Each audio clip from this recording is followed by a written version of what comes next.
Well, I came across this therapy for the first time 10 years ago. And I was working at an Ayurvedic hospital in a very small village in India. And every now and again I would take a break. So I would take a break and go to Goa. And I actually found this practice through hippies in Goa, not through the doctors. And they didn't tell me a lot about it. Not a lot of people are willing to talk about this practice. So they didn't say too much. They just said to me, oh, it's something that we do and it promotes longevity and it promotes youthfulness and it promotes strong energy. It helps you build your energy stronger. And that's all I knew, really. And I thought, okay, sounds pretty good. I'll try that. And I had no idea that my life was going to just be turned upside down by this therapy. This is Natalia, who lives in Baigola with her 2 small children and her husband. She works for a yoga studio.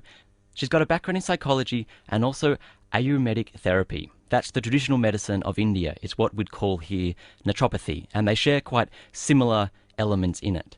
Now, the therapy she was just talking about, you heard correctly, it basically involves drinking your own wee. And Natalia tells us that it completely turned her life upside down.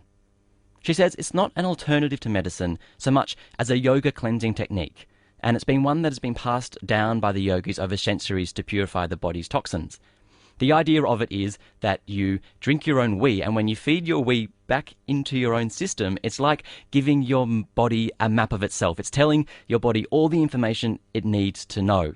It's a Shivandu technique, which translates from Hindi to the water of Shivu, which is a god, and this makes urine the equal to holy water. Natalia swears by it and has been drinking this sacred water of hers for 10 years now. My first time tasting urine was in Goa when I was staying with a friend in his home, and we started together. And I remember I just peed in a glass literally and went to the bathroom and took one mouthful and almost gagged. Like I literally thought I was going to vomit. It was that bad. It took me a long time to get my head around that this taste is actually okay. It's not too bad. So for a long time, it didn't put me off trying, of attempting the therapy, and I was adamant I was going to stick to it. I'm a very strong-minded person. So I thought, okay, I can't bear the taste of it, but I still want to do it. I don't want to compromise the purity of it. So for a long time, I actually used a syringe. I used a syringe without the needle, of course, and I used to squirt it at the back of my throat so I didn't have to taste it. And I stuck to it every day for a good, I don't know, maybe 18 months I did it like that, until it just became normal to me.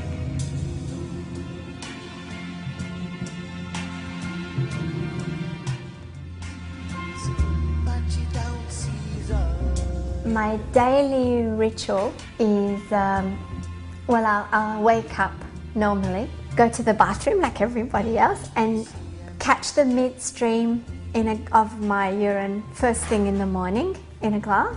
I'll usually just ingest that straight back in, brush my teeth, have my shower. It's pretty simple.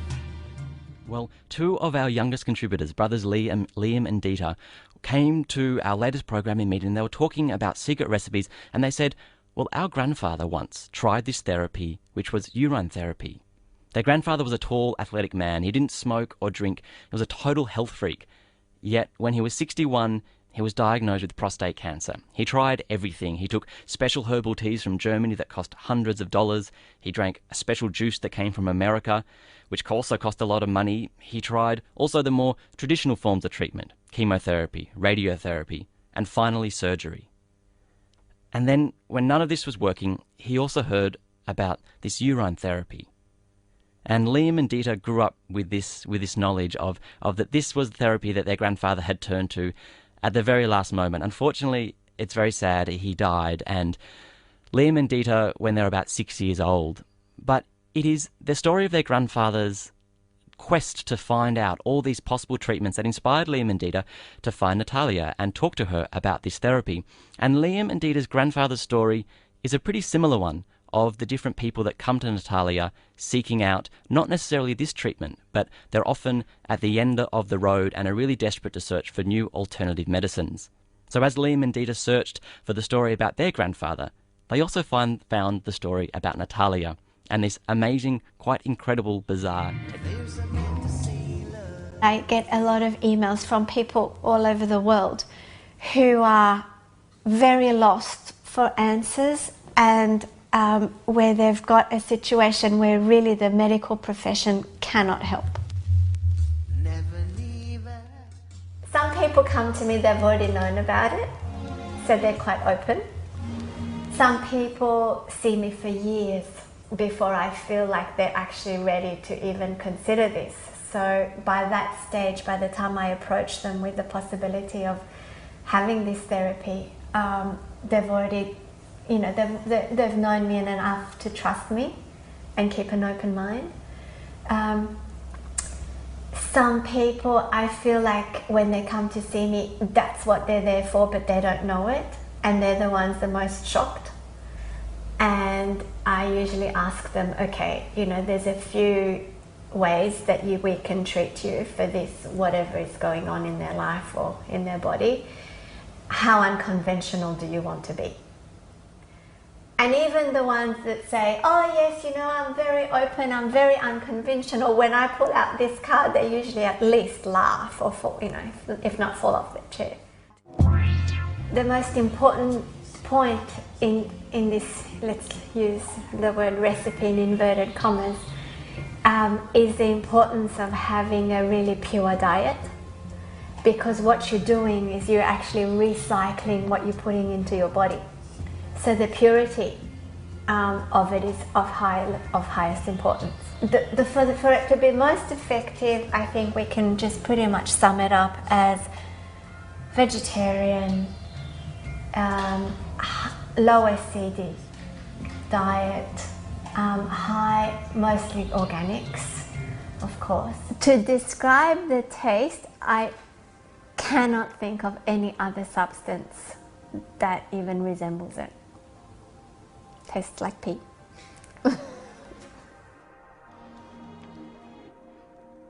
A very frank ending there from Natalia, who was telling us about the ancient yogic technique of urine therapy, drinking your own wee for health purposes. That story there was produced by Liam and Dita.